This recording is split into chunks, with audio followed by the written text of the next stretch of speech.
2027. We are earth seed. We are flesh, self-aware, questing, problem-solving flesh. We are that aspect of earth life best able to shape God knowingly. We are earth life maturing, earth life preparing to fall away from the parent world. We are earth life preparing to take root in new ground, earth life fulfilling its purpose, its promise, its destiny. 14. In order to rise from its own ashes, a phoenix first must burn. Earthseed, the books of the living. Saturday, July 31st, 2027, morning. Last night, when I escaped from the neighborhood, it was burning. The houses, the trees, the people, burning. Smoke awoke me, and I shouted down the hall to Corey and the boys. I grabbed my clothes and emergency pack and followed Corey as she herded the boys out. The bell never rang. Our watchers must have been killed before they could reach it.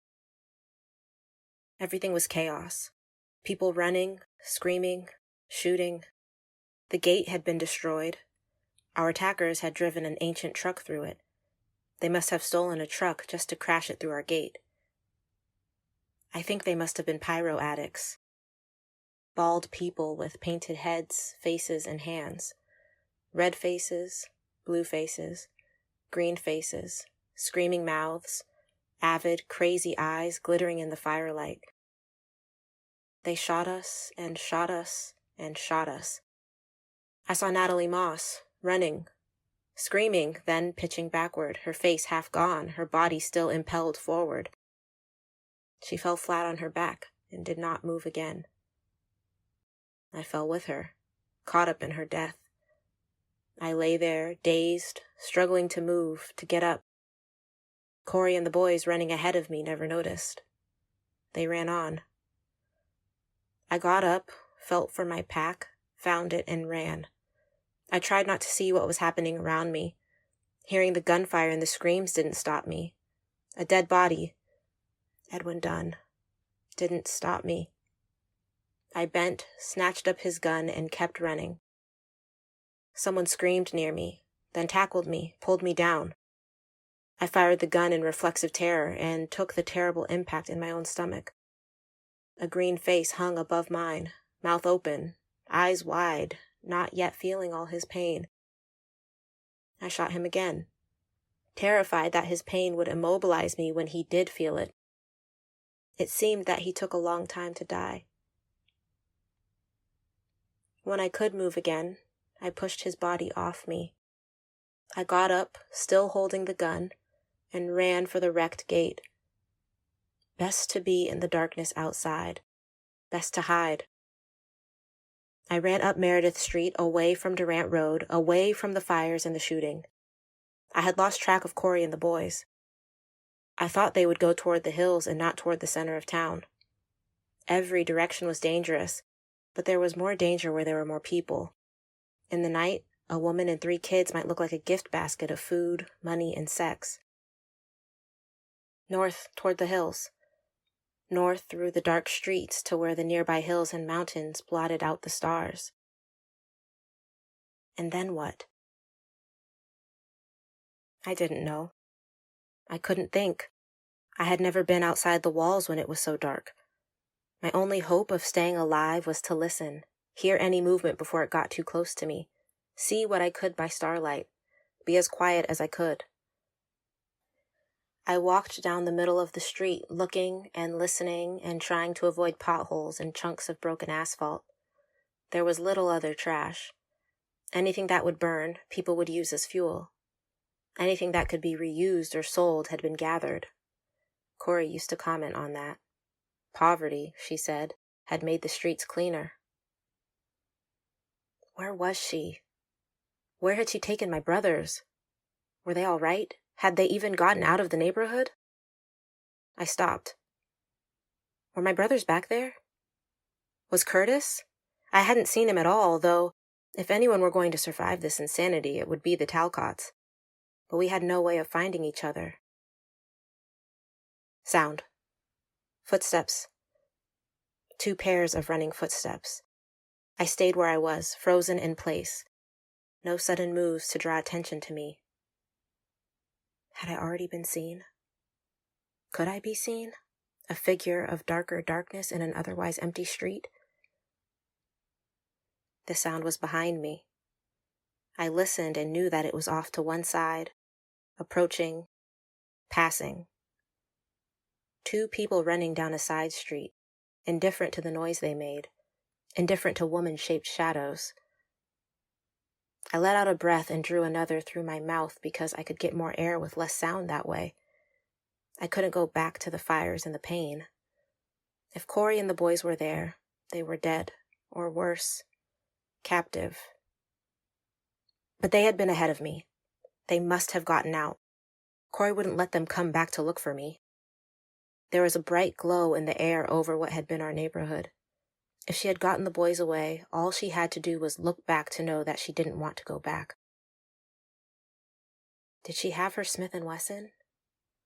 I wished I had it and the 2 boxes of ammunition that went with it. All I had was the knife in my pack and Edwin Dunn's old .45 automatic, and all the ammunition I had for it was in it, if it wasn't empty. I knew the gun. It held 7 rounds. I'd fired it twice.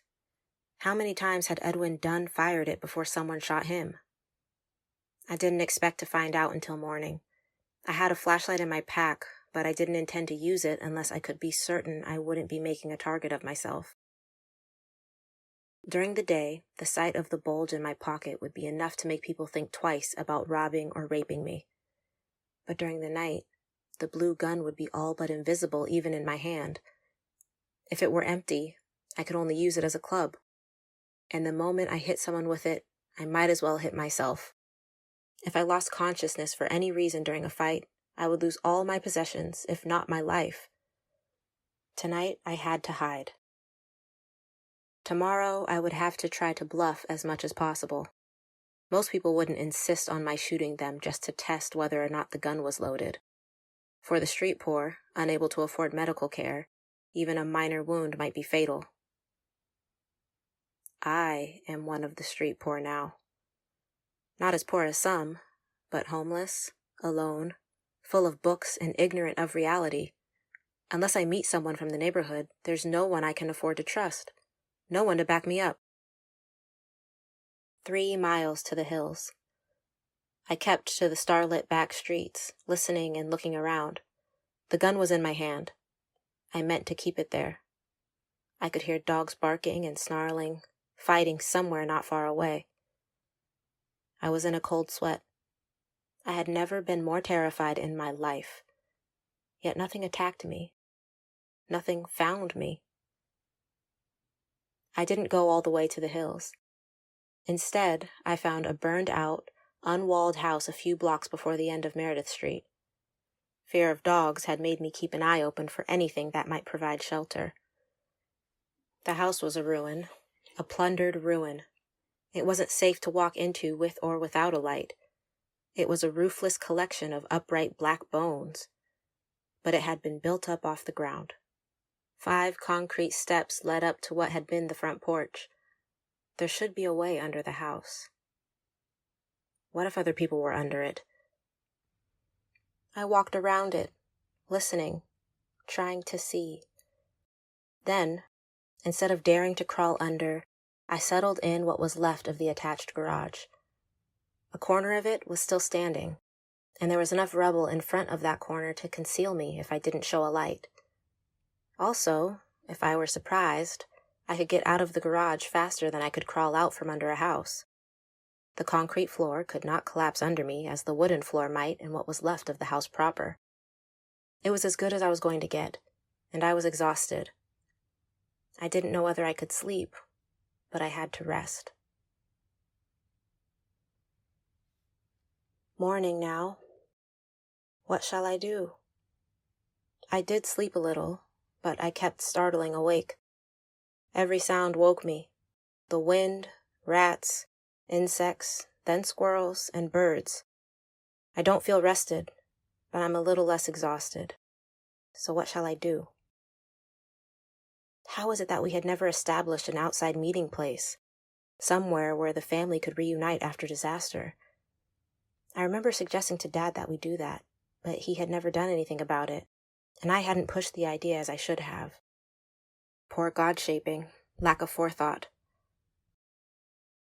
What now? Now I have to go home. I don't want to. The idea scares me to death. It's taken me a long time just to write the word. Home. But I have to know about my brothers, and about Corey and Curtis. I don't know how I can help if they're hurt or being held by someone. I don't know what might be waiting for me back at the neighborhood. More painted faces? The police? I'm in trouble either way. If the police are there, I'll have to hide my gun before I go in. My gun and my small amount of money. Carrying a gun can win you a lot of unwanted attention from the police if you catch them in the wrong mood. Yet everyone who has one carries it. The trick, of course, is not to get caught carrying it. On the other hand, if the painted faces are still there, I can't go in at all. How long do those people stay high on pyro and fire? Do they hang around after their fun to steal whatever's left and maybe kill a few more people? No matter. I have to go and see. I have to go home.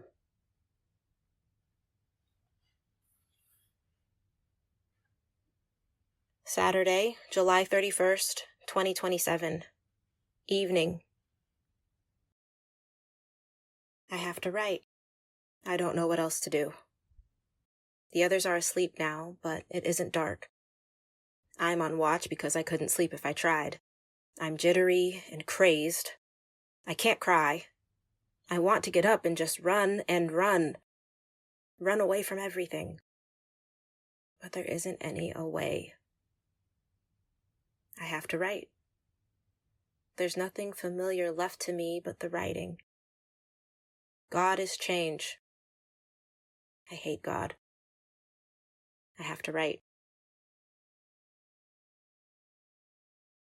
There were no unburned houses back in the neighborhood, although some were burned worse than others.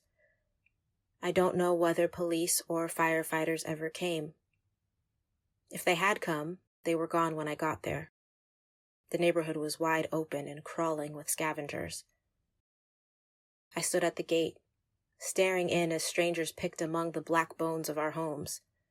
The ruins were still smoking, but men, women, and children were all over them, digging through them, picking fruit from the trees, stripping our dead, quarreling or fighting over new acquisitions, stashing things away in clothing or bundles. Who were these people? I put my hand on the gun in my pocket. It had 4 rounds left in it, and I went in. I was grimy from lying in dirt and ashes all night. I might not be noticed. I saw 3 women from an unwalled part of Durant Road, digging through what was left of the Giannis house. They were laughing and throwing around chunks of wood and plaster. Where were Shani Giannis and her daughters? Where were her sisters? I walked through the neighborhood, looking past the human maggots, trying to find some of the people I had grown up with. I found dead ones. Edwin Dunn lay where he had when I took his gun, but now he was shirtless and shoeless. His pockets had been turned out. The ground was littered with ash-covered corpses, some burned or half blown apart by automatic weapons fire. Dried or nearly dried blood had pooled in the street. 2 men were prying loose our emergency bell. The bright, clear, early morning sunlight made the whole scene less real somehow, more nightmare-like. I stopped in front of our house and stared at the 5 adults and the child who were picking through the ruins of it. Who were these vultures? Did the fire draw them? Is that what the street poor do? Run to fire and hope to find a corpse to strip? There was a dead green face on our front porch. I went up the steps and stood looking at him. At her. The green face was a woman. Tall, lean, bald, but female. And what had she died for? What was the point of all this? Leave her alone. A woman who had a pair of Corey's shoes in her hand strode up to me. She died for all of us. Leave her alone. I've never in my life wanted more to kill another human being. Get the hell out of my way, I said. I didn't raise my voice. I don't know how I looked, but the thief backed away. I stepped over the green face and went into the carcass of our home. The other thieves looked at me, but none of them said anything. One pair, I noticed, was a man with a small boy. The man was dressing the boy in a pair of my brother Gregory's jeans. The jeans were much too big, but the man belted them and rolled them up. And where was Gregory? My clownish, smart ass of a baby brother. Where was he? Where was everyone? The roof of our house had fallen in. Most things had burned. Kitchen, living room, dining room, my room. The floor wasn't safe to walk on. I saw one of the scavengers fall through, give a surprised yell, then climb, unhurt, onto a floor joist. Nothing left in my room could be salvaged. Ashes. A heat-distorted metal bed frame, the broken metal and ceramic remains of my lamp, bunches of ashes that had been clothing or books. Many books were not burned through. They were useless, but they had been packed so tightly together that the fire had burned in deeply from the edges and the spines. Rough circles of unburned paper remained, surrounded by ash. I didn't find a single whole page. The back 2 bedrooms had survived better. That was where the scavengers were, and where I headed. I found bundled pairs of my father's socks, folded shorts and t-shirts, and an extra holster that I could use for the .45. All this I found in or under the unpromising-looking remains of Dad's chest of drawers. Most things were burned beyond use, but I stuffed the best of what I found into my pack. The man with the child came over to scavenge beside me, and somehow, perhaps because of the child, because this stranger in his filthy rags was someone's father, too, I didn't mind. The little boy watched the 2 of us, his small brown face expressionless. He did look a little like Gregory. I dug a dried apricot out of my pack and held it out to him. He couldn't have been more than 6, but he wouldn't touch the food until the man told him to. Good discipline. But at the man's nod, he snatched the apricot, bit off a tiny taste, then stuffed the rest into his mouth whole. So, in company with 5 strangers, I plundered my family's home. The ammunition under the closet floor in my parents' room had burned, had no doubt exploded. The closet was badly charred. So much for the money hidden there. I took dental floss, soap, and a jar of petroleum jelly from my parents' bathroom. Everything else was already gone. I managed to gather 1 set of outer clothing each for Corey and my brothers. In particular, I found shoes for them. There was a woman scavenging among Marcus's shoes, and she glared at me, but she kept quiet. My brothers had run out of the house in their pajamas. Corey had thrown on a coat. I had been the last to get out of the house because I had risked stopping to grab jeans, a sweatshirt, and shoes, as well as my emergency pack. I could have been killed. If I had thought about what I was doing, if I had had to think, no doubt I would have been killed. I reacted the way I had trained myself to react, though my training was far from up to date. More memory than anything else.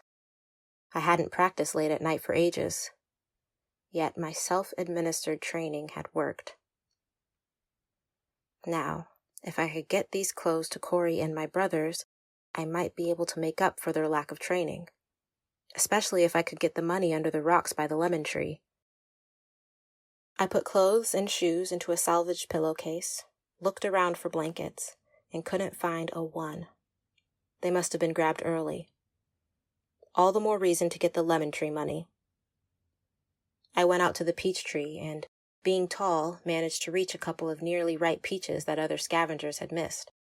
Then I looked around as though for something more to take, and surprised myself by almost crying at the sight of Corey's big, well-tended back garden, trampled into the ground. Peppers, tomatoes, squashes, carrots, cucumbers, lettuce, melons, sunflowers, beans, corn. Much of it wasn't ripe yet, but what hadn't been stolen had been destroyed. I scavenged a few carrots, a couple of handfuls of sunflower seeds from flower heads that lay on the ground, and a few bean pods from vines Corey had planted to run up the sunflower stalks and corn plants. I took what was left the way I thought a late-arriving scavenger would, and I worked my way toward the lemon tree. When I reached it, heavy with little green lemons, I hunted for any with even a hint of paling, of yellow. I took a few from the tree and from the ground. Corey had planted shade-loving flowers at the base of the tree, and they had thrived there. She and my father had scattered small, rounded boulders among these in a way that seemed no more than decorative. A few of these had been turned over, crushing the flowers near them.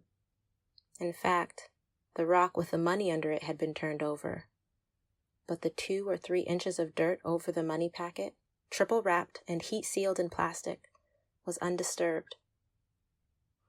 I snatched the packet in no more time than it had taken to pick up a couple of lemons a moment before. First, I spotted the hiding place. Then I snatched up the money packet along with a handful of dirt. Then, eager to leave, but terrified of drawing attention to myself, I picked up a few more lemons and hunted around for more food. The figs were hard and green instead of purple, and the persimmons were yellow-green instead of orange. I found a single ear of corn left on a downed stalk and used it to stuff the money packet deeper into my blanket pack. Then I left. With my pack on my back and the pillowcase in my left arm, resting on my hip like a baby, I walked down the driveway to the street. I kept my right hand free for the gun still in my pocket. I had not taken time to put on the holster. There were more people within the walls than there had been when I arrived. I had to walk past most of them to get out. Others were leaving with their loads, and I tried to follow them without quite attaching myself to any particular group. This meant that I moved more slowly than I would have chosen to. I had time to look at the corpses and see what I didn't want to see. Richard Moss, stark naked, lying in a pool of his own blood. His house, closer to the gate than ours, had been burned to the ground. Only the chimney stuck up, blackened and naked from the rubble. Where were his 2 surviving wives, Karen and Zara? Or had they survived? Where were all his many children? Little Robin Balter, naked, filthy, bloody between her legs, cold, bony, barely pubescent. Yet she might have married my brother Marcus someday. She might have been my sister. She had always been such a bright, sharp, great little kid, all serious and knowing.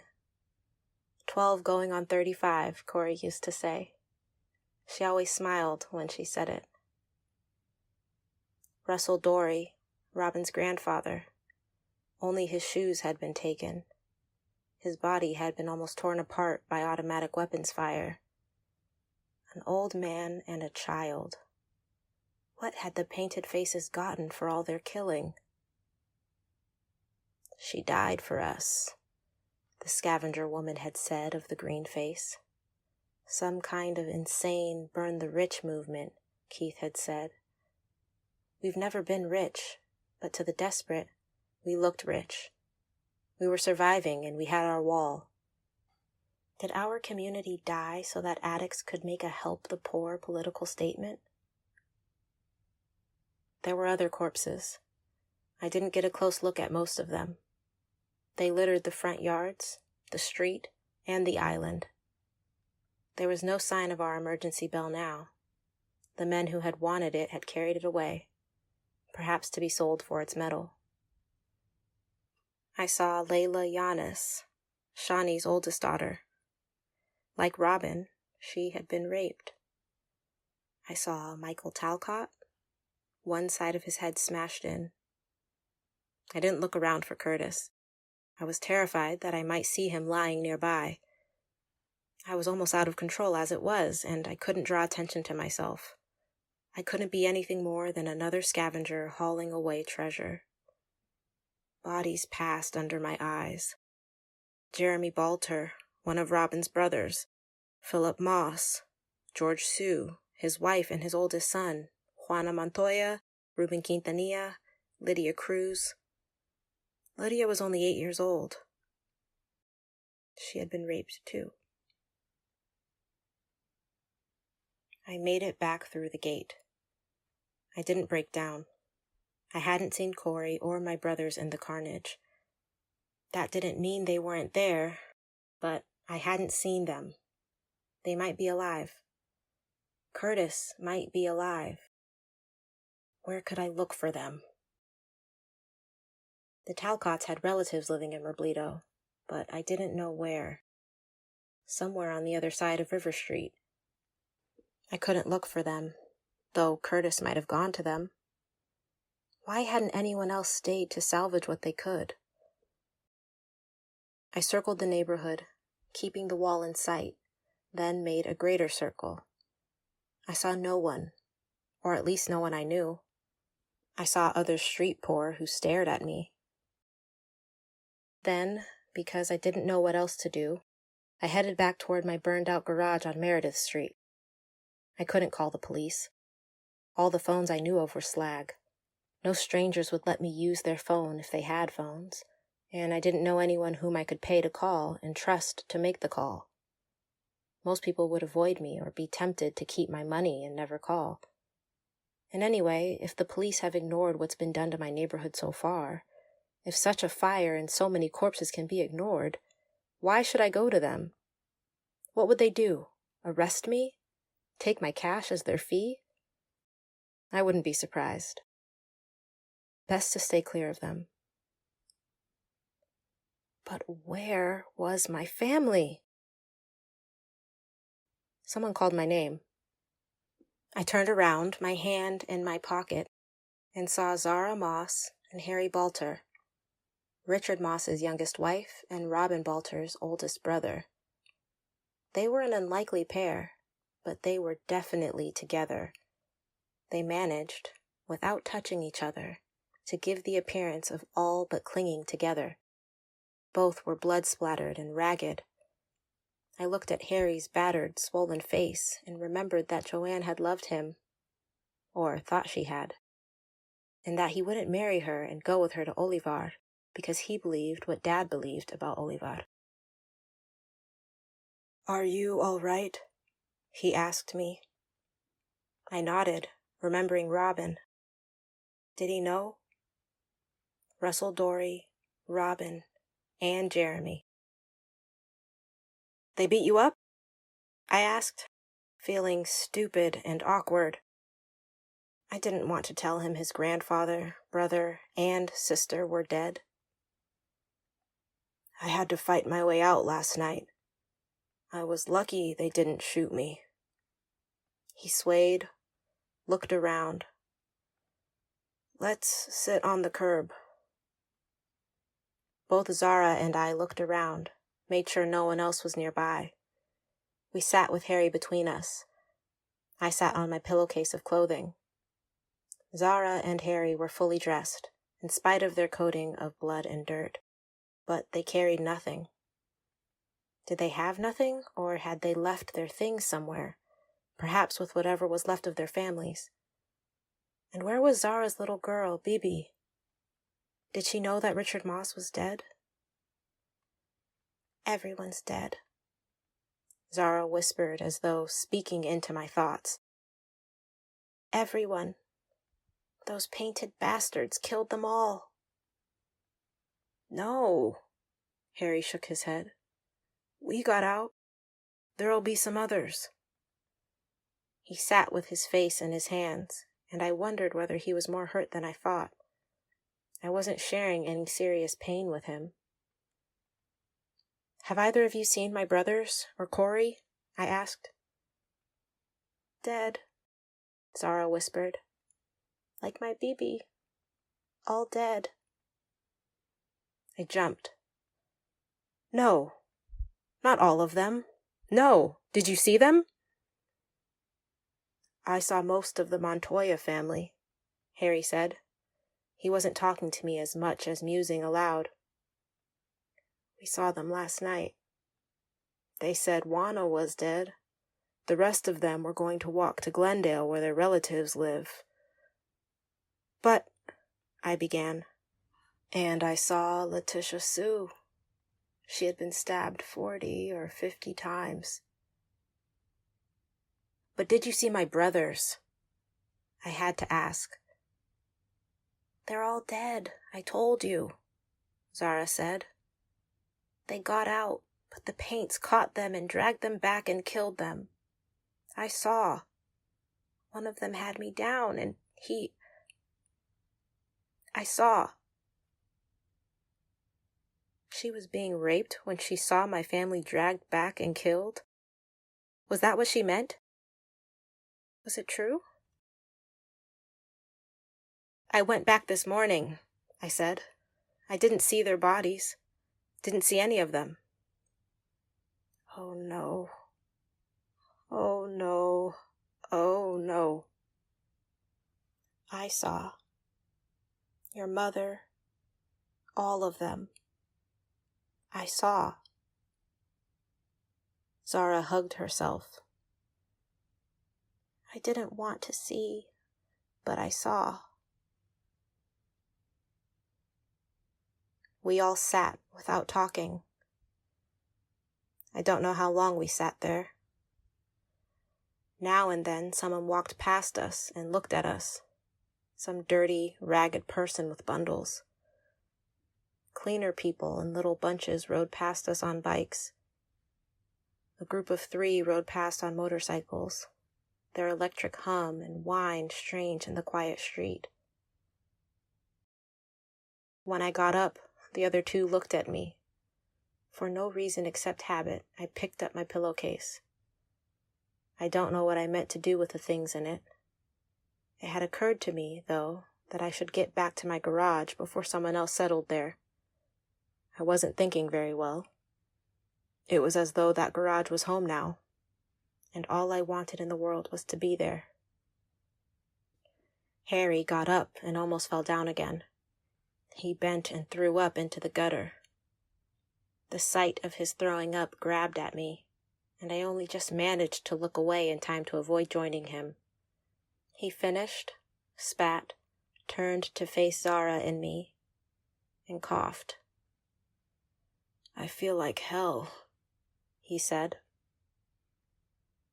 They hit him in the head last night, Zara explained. He got me away from the guy who was, well, you know. He got me away, but they hurt him. There's a burned-out garage where I slept last night, I said. It's a long walk, but he can rest there. We can all rest there. Zara took my pillowcase and carried it. Maybe something in it could do her some good. We walked on either side of Harry and kept him from stopping or wandering off or staggering too much. Somehow, we got him to the garage.